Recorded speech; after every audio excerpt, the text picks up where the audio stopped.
सांज उन्हाच्या 4 पाकळ्या उतरून दारी आल्या, लखलखणारे क्षितिजच अवघे मला देऊनी गेल्या. निळा जांभळा इवला तुकडा उतरून ये मजसाठी, आभाळच तो पदरी झेलून बांधियले मी गाठी. सरहलकीशी येऊन जाता मेघ मिळाला मजला, सरहलकीशी येऊन जाता मेघ मिळाला मजला. एक रूप मी होता त्याशी, वणवा आतील विझला. पुनव अवस काळोख चांदणे जुळते एका मेळी, सृष्टी संगे अशी चालते माझी खेळी मेळी. सारे सामावून मज मध्ये साऱ्यातून मी शिरते, असेच काही वेचत वेचत जोडी माझी भरते.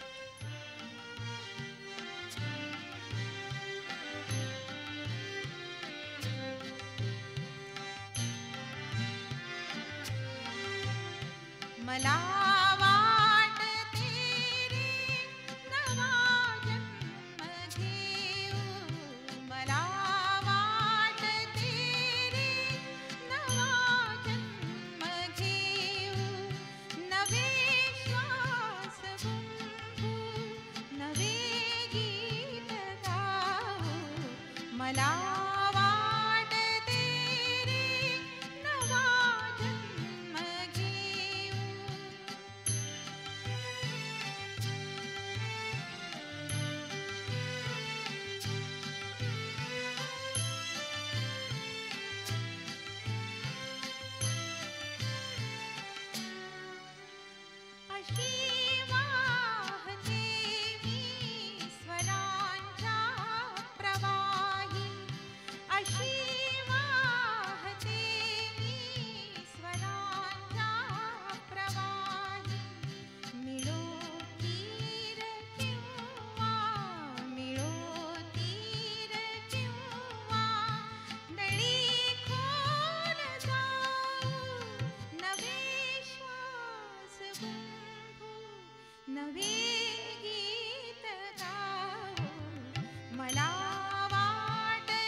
प्रश्न असा पडतो की कविता म्हणजे नेमकं काय? कविता म्हणजे शब्द, कविता म्हणजे नाद, कविता म्हणजे कवीने त्यातून केलेला उपदेश, कवीने कवितेतून केलेला बोध, कविता म्हणजे काय असतं? आणि मग या प्रश्नाचं उत्तर शोधताना आपल्याला असं दिसतं की कविता म्हणजे काय या प्रश्नाचा विचार अनेक समीक्षकांनी केलेला आहे, अनेक विचारवंतांनी केलेला आहे. स्वतः उत्तम कविता लिहिणाऱ्या कवींनी देखील कविता म्हणजे काय याचा शोध घेण्याचा प्रयत्न केलेला आहे. आणि तरीही कवितेचं नेमकं स्वरूप, तिचं नेमकं वैशिष्ट्य, तिचं नेमकं वेगळेपण अजून कुणाला सांगता आलेलं नाही. हे थोडंसं ईश्वराच्या वर्णनासारखं आहे. आपल्याकडे परमेश्वर म्हणजे काय, परब्रह्म म्हणजे काय याचा शोध घेताना जुन्या विचारवंतांनी नैती नैती म्हणजे न इति म्हणजे परमेश्वर असा नाही, परमेश्वर असा नाही, हे म्हणजे परमेश्वर नाही, हे म्हणजे परमेश्वर नाही असं त्यांना सांगता आलं. पण तरी परमेश्वर म्हणजे नेमकं काय हे त्यांना सांगता आलं नाही. तीच थोडीशी गोष्ट कवितेच्या संदर्भात आहे. माझी कविता कशासाठी? कवितेच्या नादानं मी साहित्यसृष्टीत शिरले. त्या निमित्तानं हाती धरलेल्या लेखणीनं व्यावसायिक लेखनाचा एक नवा मार्ग मला दाखवून दिला. आणि ते क्षेत्र सातत्यानं धुंडाळत राहूनही पुन्हा मी वेगळ्या रीतीनं कविता लेखनातून कृतार्थतेचे क्षण मिळवित राहिले. छंदातून धंदा आणि धंद्यातून अलग होऊन पुन्हा साधलेलं छंदाचं साफल्य असा हा प्रवास घडत गेला. आज माझ्या कवितातून मी मला स्वतःला शोधते आणि माझ्या संदर्भात जग जाणून घेण्याचा प्रयत्न करते. माझे अनुभव, माझ्या व्यथा वेदना, माझं एकाकीपण, कधीतरी ईश्वरी वरदानासारखा आभाळभर पसरणारा आणि माझ्यावर बरसून मला ओलीचिंब करून टाकणारा निर्भर आनंद, हे केवळ अनुभवून भोगून मला पुरेसं वाटत नाही. मला त्याचा अर्थ लावावासा वाटतो. त्यात गुंतलेल्या, गुरफटलेल्या आणि अनेकदा त्या साऱ्यांबरोबर कुठेतरी फरफटत जाणाऱ्या मीला धुंडाळावंसं वाटतं. त्यावेळची वेदनाही माझीच असते. त्यात अचानक कुणी सहभागी झालं, कुठून कुणी ओळखीची साथ दिली तर धन्यता वाटते. नाहीतर माझं मलाही ते पुरेसं असतं. आता कविता लिहिताना शाब्दिक चलाखी नकोशी वाटते.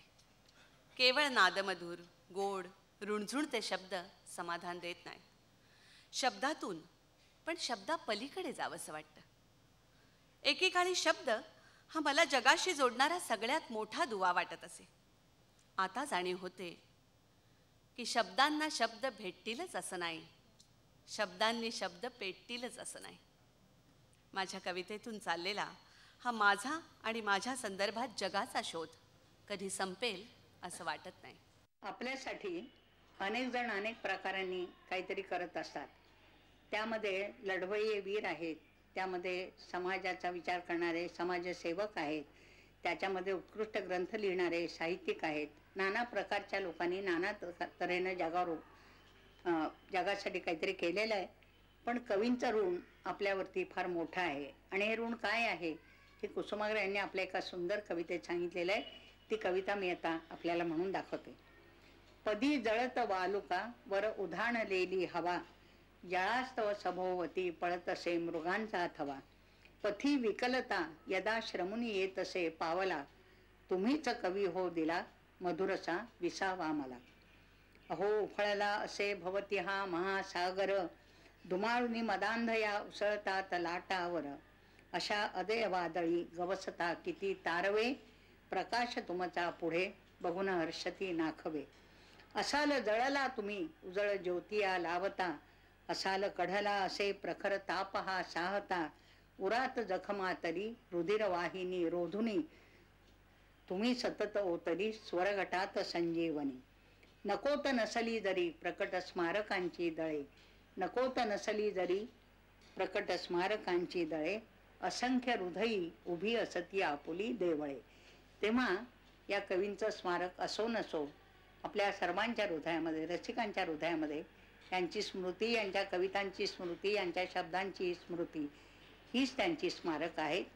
आणि ती स्मारकं आपण सतत स्मरतो. आपल्याला जीवन प्रवासामध्ये ते आपल्याला धीर देतात, दिलासा देतात, आधार देतात. असे नमी नसे नमी, असे नमी नसे नमी तरी असे लगीत आहे. फुला फुलात येथल्या उद्या असे लगीत आहे.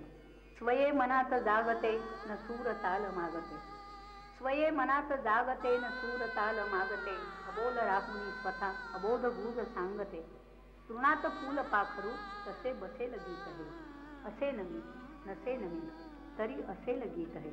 ऋतू हिरवा ऋतू बरवा ऋतू हिरवा